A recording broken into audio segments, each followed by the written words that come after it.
नमस्कार, आप देख रहे हैं न्यूज बकेट और हमारी टीम आप पहुंची है बेटावर गांव में। रोहनिया विधानसभा क्षेत्र का यह गांव है, गंगा के किनारे यह गांव बसा हुआ है और सफाई अभियान को लेकर इसी गांव में काफी जोर शोर से एक जागरूकता अभियान भी चला था और बहुत सारे ऐसे काम हुए और क्या नहीं हुआ, इस चीज को लेकर हम यहाँ के गांव वालों के सामने थोड़ा सा बात करेंगे। और चूंकि चुनावी माहौल आ चुका है तो इस गांव के लोग क्या सोचते हैं, क्योंकि बेटावर काफी महत्वपूर्ण रखता है तमाम तरह की जातिगत समीकरणों के कारण भी, गंगा के किनारे रहने के कारण भी, और यह बनारस मुख्यालय से तकरीबन 10-12 किलोमीटर की दूरी पर है, तो इस लिहाज से भी काफी महत्वपूर्ण गांव है। यहाँ के कुछ लोग हैं जिनसे हम बात करेंगे।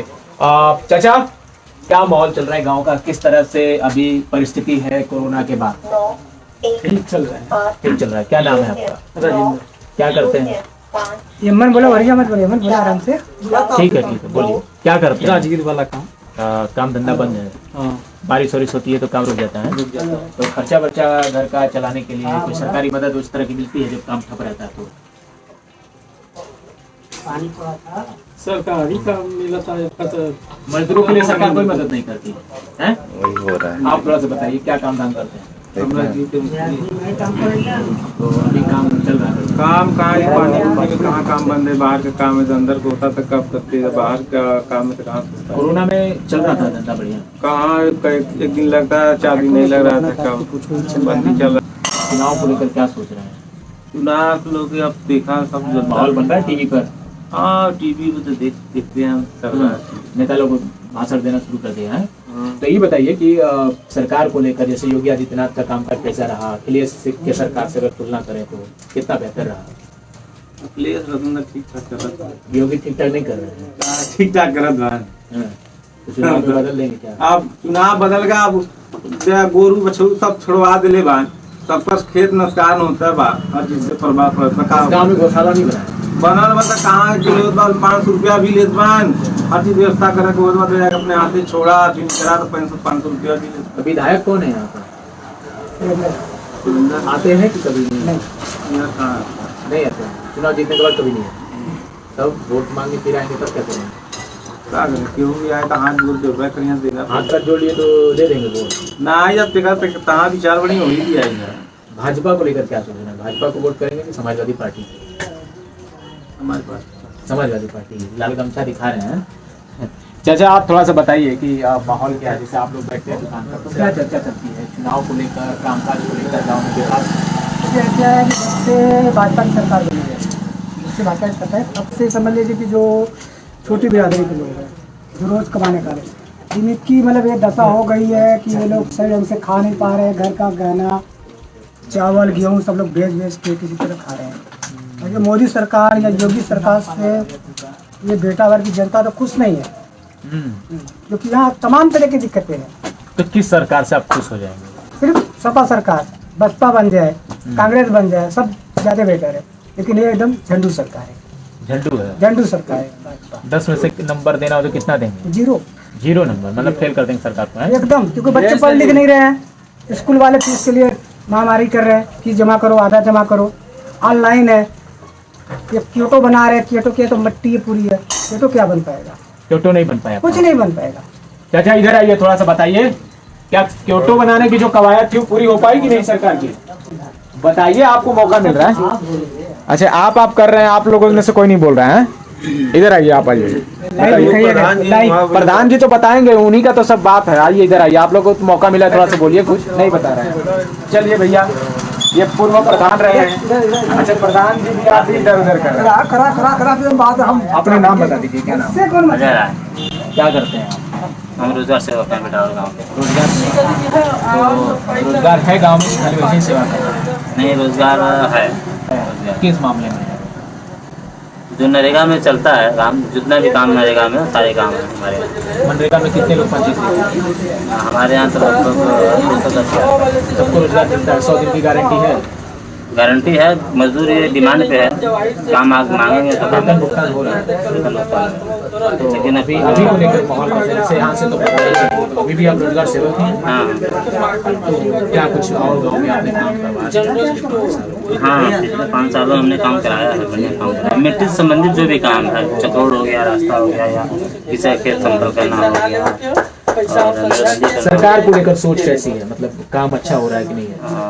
सरकार को लेकर सोच तो थोड़ा सा गड़बड़ है। गड़बड़ है। ये कि पिछले लॉकडाउन में जो नरेगा कोरोना को लेकर के था, तो पिछले वाले में थोड़ा अच्छा काम किए थे ये लोग नरेगा में। इस साल तो वैसा नहीं। इस साल नहीं हुआ। अब है पूर्व प्रधान, अभी इनसे थोड़ा सा बात करते हैं। 5 साल का कार्यकाल इनका बीत चुका है, क्या काम हुआ है ये बताएंगे। थोड़ा दावा करेंगे लेकिन इन दावों की पोल अभी बारिश में ही खुल जाएगी। तो आप बताएं क्या नाम है आपका? मेरा नाम गोपाल पाल, मैं पूर्व प्रधान हूँ।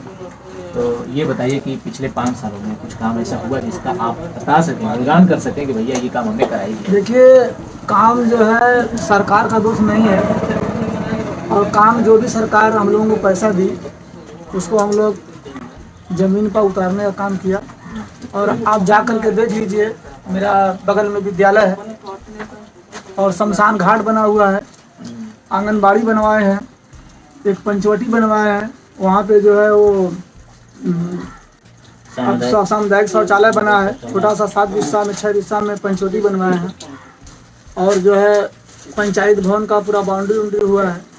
मनरेगा से भी पक्का काम इंटरलॉकिंग करवाए हैं। और आप देख रहे हैं यहाँ से जो है पूरा नाला आगे विद्यालय वहाँ तक सीवर उवर लगा है, गांव में बहुत सा खड़ंजा लगा है, माने बहुत सारे काम कर रहे हैं। काम बहुत तो सा ये हुआ है। बताइए कि बाढ़ के लिहाज से गांव थोड़ा संवेदनशील है, तो उसके लिहाज से कुछ काम हुआ पंचायत के स्तर पर? पंचायत के स्तर पर तो जो बाढ़ का जो है कार्यक्रम, वो पंचायत के हिसाब से वो काम नहीं हो पाएगा।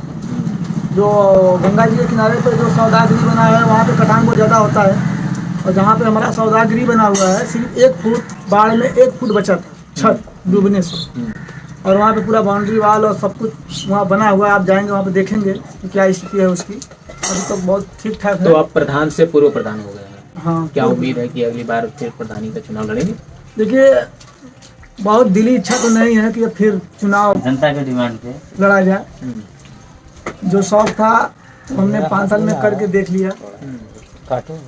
सबसे दुर्भाग्य इस गांव का ये है कि जो हमारे क्षेत्र के विधायक होते हैं, ये माननीय प्रधानमंत्री मोदी जी का क्षेत्र है, सांसदीय क्षेत्र है। आज तक इस गांव का दुर्भाग्य है कि न सांसद निधि से न विधायक निधि से एक भी काम यहाँ पे नहीं हुआ है कि एक विधायक निधि से सोलर भी लग जाए गांव में। ऐसा क्यों हुआ? राजनीतिक द्वेष के कारण हुआ? राजनीतिक द्वेष समझ ले या जातिगत समीकरण समझ ले।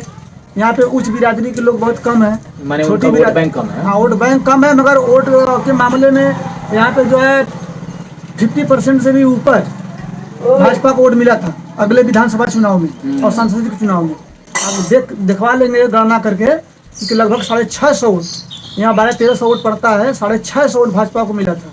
मगर फिर भी ये जो है कि आज तक ये गांव का इतना दुर्भाग्य है कि एक RCC 50 मीटर 100 मीटर का एक पूरे गांव में एक RCC का रोड नहीं है, न तो विधायक कोटा से न तो सांसद कोटा से। तो इसके लिए आपने कुछ प्रयास किया था? हाँ, मैंने प्रयास किया था। सौदागरी पे जो यहाँ पे जब लॉकडाउन में, इस लॉकडाउन में कोविड-19 में कम से कम 50-60 मुर्दा, 70 मुर्दा, 80-80 मुर्दा जो कि एक दिन में जो भी जलते थे यहाँ पे। और जो वहाँ पे इतना अंधकार रहता है, अंधकार, रोशनी नहीं है वहाँ पे, लाइट व्यवस्था नहीं है। हमने जो है राज्य मंत्री कौशलेंद्र सिंह भाजपा के जो हैं उनसे जाकर के 3 बार हमने वार्ता किया। वो जो है कि फैक्स किए लखनऊ, वहाँ से जो आया तो DPRO को जो है सौंप दिया गया। मतलब कुल मिलाकर इस तरह के आपने काम करा है? किया, ठीक है। एप्लीकेशन दिया, फिर DPRO से फिर जो है कि नगर निगम वाले जो ब्लॉक पे भेज दिए, ब्लॉक वाले भेज दिए कि जो है कि वहाँ पे ऐसे नहीं, ग्राम सभा से लग जाए। ग्राम सभा से उतना पैसा, छोटा सा गाँव है, आबादी कम है, क्षेत्रफल ज्यादा है, आबादी कम है, उतना पैसा नहीं, ग्राम सभा से सारा काम ग्राम सभा से हो जाए। ठीक। तो हम बहुत ही गिड़गिड़ाए लोगों से कहे कि यहाँ पे बहुत ही दिक्कत है, रात को बहुत काफी लोग आते जाते हैं, यहाँ बहुत अंधेरा रहता है, इसको जो है कि कम से कम 1-2 लाइट कायदे की जो है लग जाए। मगर आज तक विधायक जी को मैंने जो सौदागिरी का उद्घाटन करने के लिए बुलाया था, वो भी आए थे, तो वो भी अड़बी तड़बी दे करके सेक्रेटरी को चले गए कि नहीं सेक्रेटरी लगवा देगा। ठीक है, मतलब कुल मिलाकर आपने जो काम किया उस पर बहुत अच्छे तरीके से उस पर प्रतिक्रिया बाकी जनप्रतिनिधियों की नहीं हुई। ठीक है। तो बेटावर गांव के ये प्रधान रहे, अपने कामों को तो ये काफी गिना ही रहे हैं, लेकिन बता रहे हैं कि जो यहाँ के विधायक हैं, जो यहाँ के जनप्रतिनिधि हैं, जिनके पास फंड है, जो व्यवस्था कर सकते थे, उन्होंने इस पर ध्यान नहीं दिया। बाकी के और लोग हैं, थोड़ा उनसे जानते हैं जो ये बात कह रहे हैं। इनके बात में कुछ दम है कि केवल कैमरा देख के बोल रहे हैं? साहब जाके देख लेना, सामने आते हो जो बतौलू ना, आपके सामने जाके टहल के देख लेना। गाँव वाले संतुष्ट हैं इनके काम से? संतुष्ट हैं। तो इस बार प्रधानी इनके खाते में क्यों नहीं आए? भाई अब जनता के ऊपर भाव सीट बदल गया था ना। कोटा से ना, कोटा सिस्टम के कारण। ठीक है। तो इसमें साहब ना ये की कमी हो हाँ, बोलिए। कि आप लोगों ने जो है कूड़ा डंपिंग बंद करवा देता सबसे बढ़िया। हाँ, कूड़ा डंपिंग के लिए एकरे लिए जो है ना कूड़ा डंपिंग के लिए हमने जो कि दिल्ली में भी बोला, और उसके बाद हम गए थे एक बार ट्यूर गांव से क्षेत्र से सभी प्रधान लोग गए थे, कानपुर और लखनऊ में भी मैंने आवाज़ उठाया, बात किया कि जो कूड़ा डंपिंग है, कूड़ा डंपिंग से इतना ज़्यादा बदबू होता है कि पूरे गांव के लोग खाना दुश्वार हो जाता है, इतना बदबू देता है। मगर लोग पता नहीं कैसे सर्वे करा करके कूड़ा डंपिंग जो है कि बस्ती के नज़दीक में करवा दिए हैं, और गंगा जी से सटा हुआ है कूड़ा डंपिंग। जब बरसात होता है तो पूरा बहुत बड़ा तालाब खुदवाया है कूड़ा डंपिंग वाला, नगर निगम वाला, और पूरा पानी उसका जो है वो सीधे गंगा जी में जाता है। पूरा प्लास्टिक सब पूरा गंगा जी में जाता है। गंगा को दूषित मगर कर रहे हैं। गंगा को दूषित कर रहा है, मगर सरकार का कोई ध्यान नहीं है कि उस दूषित चीज को, जो गंगा को, जो इतनी सफाई के नाम पर इतना ज्यादा करोड़ कई हजार करोड़ रुपया जो खर्च हो रहा है गंगा की सफाई के लिए, मगर सफाई के लिए इतना हजार लोग करोड़ खर्चा कर रहे हैं। उमा भारती थक गई, फिर गडकरी आ गए, कौन कौन लपटा है सफाई करने के लिए। ठीक है। मगर इतना पूरे बनारस का, मतलब जिलों में बनारस का इतना महत्व है हर जगह से कि लखनऊ दिल्ली फेल है बनारस के आगे, मगर पूरे बनारस का कूड़ा हमारे गांव में आके समिट में गिरता है, और उसके लिए कोई व्यवस्था नहीं है, न कोई दवा छिड़काव, न कोई रोकथाम, न कोई किसी प्रकार का कोई रोकथाम नहीं है। ठीक है, फिर कोई रोकथाम करे। ठीक। अब जाकर देखेंगे गंगा जी का पानी तो कम से कम 150 मीटर तक एकदम गंगा जी का पानी होता कलर होता। तो यही बगल में जो है करसड़ा में कूड़ा डंपिंग ग्राउंड बनाया गया, और शहर भर के जितने भी मलमूत्र हैं जिनको कूड़ा बोलते हैं, वो सारे शहरी कूड़े गांव की ओर धकेल दिए गए। ट्रक से लगातार वो कूड़े आ रहे हैं, और गांव वालों का आरोप ये है कि भैया न किसी मैनेजमेंट के कारण ये जो कूड़ा है वो गंगा में सीधे मिल रहा है। तो जब बाढ़ का समय आता है तो तमाम वो कूड़ा गंगा में सीधे प्रवाहित हो जाता है, और माँ गंगा को जो साफ करने की प्रक्रिया बताई गई, जिसका नाम रखा गया नमामि गंगे प्रोजेक्ट। इसके लिए उमा भारती जो भाजपा की कद्दावर नेता हैं, उन्होंने भी कहा कि अगर गंगा साफ नहीं हुई 2022 तक तो वो गंगा में कूद कर जान दे देंगी, लेकिन समय आया तो वो विभाग से ही निकल भागी। ऐसे ही तमाम वादे के साथ जो सरकार आई थी उसने काम तो नहीं किया, और इन गांव वालों की नाराजगी सीधे तौर पर यहाँ के विधायक से, सरकार से और इस तरह के सिस्टम से है। लगातार हम आपको ऐसे तमाम रिपोर्ट्स न्यूज़ बकेट के माध्यम से दिखाते रहेंगे, हमारे साथ बने रहिएगा। दोस्तों, स्वागत है आपका न्यूज़ बकेट पर। बेटावर गांव में हमने लोगों से बात की, उनकी समस्याओं को जाना, पूर्व प्रधान से भी हमने बात की है। अब बारी है न्यूज़ बकेट की टीम का, जो नए जनप्रतिनिधि बने हैं, जो नए ग्राम प्रधान बनाए गए, उनसे जवाब लेने का, उनके भीतर किस तरह के योजनाओं का जो एक पूरा प्लानिंग चल रहा है, वो कैसे करेंगे काम और कितना बेहतर रहेगा उनका ये पूरा कार्यकाल, ये जानने के लिए हम आ गए हैं ग्राम प्रधान के पास। बहुत स्वागत है हमसे बातचीत करने के लिए। अपना नाम और परिचय बताएं। मेरा नाम हरीशचंद्र है, बेटावर। पहले प्रधान बने हैं? नहीं, अभी प्रधान तो नहीं बने थे, इस बार बने हैं, 10 साल लगभग सदस्य रह चुके हैं। मतलब ग्राम प्रधान पहली बार बने? हाँ, पहली बार। ये बताइए इस गांव में कौन सी समस्या ऐसी लगती है जिसको आप पहले कराएं? हाँ, पहले तो सड़का और सीवर का काम हम सोच रहे कि पहले हो, लेकिन कोई व्यवस्था भी मिल नहीं रहा है। तो कराएंगे, चुनौती है आपके साथ? चुनौती तो है भाई, अब मिलेगा सरकार देगी तभी हम जो है कि बनवा पाएंगे, नहीं तो कहाँ बनवा पाएंगे, तो चिल्लाते रह जाएंगे। और गांव वालों के आवास के, शौचालय की व्यवस्था कैसी है? हाँ, ठीक है, लगा कुछ लोगों का बाकी है अभी, परेशान हैं लोग। राशन कार्ड की व्यवस्था ठीक है? राशन कार्ड भी कम है, बहुत लोग कह रहे हैं कि हमारा नहीं है, हमारा नहीं है। बाढ़ का एक संकट इस गांव में आता रहता है, तो उसके लिहाज से क्या कुछ तैयारी है? हाँ, ये तो जटिल समस्या है, इसके लिए तो ही नाव आता है। उससे निपटने की क्या तैयारी कर रहे हैं इस बार कि कम से कम नुकसान हो? नुकसान वैसे रोका तो जा नहीं सकता है, कैसे क्या किया जाए, उसको कम किया जा सकता है। हाँ, कैसे कम किया जाता है ये तो हम नहीं समझ पा रहे हैं, कैसे रोक पाएंगे। बाढ़ के इसको लिए लेकर अभी कोई प्लानिंग नहीं, बाढ़ के लिए कोई प्लानिंग नहीं कि हम रोक पाएंगे। जब जीते तो कुछ उम्मीद था लोगों को कि किस वादे के साथ आए? हम वादा तो हमारा ये है कि जैसे हमारे जो जिताने वाले हैं लोग सोचे कि हाँ भाई ये रहेंगे तो अच्छा काम करेंगे, और हमारा भी सिद्धांत है कि हम अच्छा काम करेंगे हैं। जो भी काम होगा अच्छा ही करेंगे। पढ़ाई लिखाई का माहौल कैसा है? कुछ बहुत कम है। हाँ, आपकी पढ़ाई कहाँ से स्टार्ट करता है? तो आगे और अपने गांव वालों को कितना पढ़ाना है? हम तो सोच रहे हैं कि हमारे गांव वाले अच्छे सबसे पढ़ें, हाँ अच्छे ओहदे पर पहुँचे। गाँव में तो इंटर कॉलेज है नहीं, हमारे गाँव में तो नहीं है इंटर कॉलेज। तो कितना दूर जाना, यहाँ से लगभग 4 किलोमीटर के लंबा पड़ता है। चाहते हैं कि आपके गाँव में तो इंटर कॉलेज? हाँ, हम तो चाह रहे हैं कि इसको इसके लिए कोई मांग वांग करें। नहीं तो मांग करेंगे तो अभी समय आने के बाद ही कुछ होगा। हाँ, अभी तत्काल में कुछ नहीं कर पा रहे हैं, अभी चार्ज ही नहीं मिला है। हाँ, चलिए, हम उम्मीद करते हैं कि जब भी अब आपका कामकाज शुरू हो हम फिर से एक बार आपके साथ आएंगे, आपके कार्यों का जायजा लेंगे। ठीक है, हमसे बातचीत करने के लिए बहुत बहुत शुक्रिया। तो ये हमारे साथ गांव के प्रधान थे, बेटावर गांव, जो रोहनिया विधानसभा क्षेत्र का है। दरअसल ये गांव गंगा के किनारे है, बहुत सारी समस्याओं से गांव जूझ रहा है। बाढ़ आने वाली है, कुछ ही महीनों में बाढ़ आ जाएगी, और उसको लेकर निपटने की जो तैयारी है वो अभी तक नहीं है। न पंचायत के स्तर पर है, न विधानसभा के किसी जनप्रतिनिधि ने इसकी तैयारी की है। गांव वाले इसी सदमे में लगातार जीते रहते हैं कि बाढ़ न जाने कब आए और उनके पूरे फसलों को अपनी चपेट में ले ले। खाने को लाले भी पड़ते हैं, लेकिन सुविधाओं के नाम पर, मदद के नाम पर कुछ भी नहीं मिलता।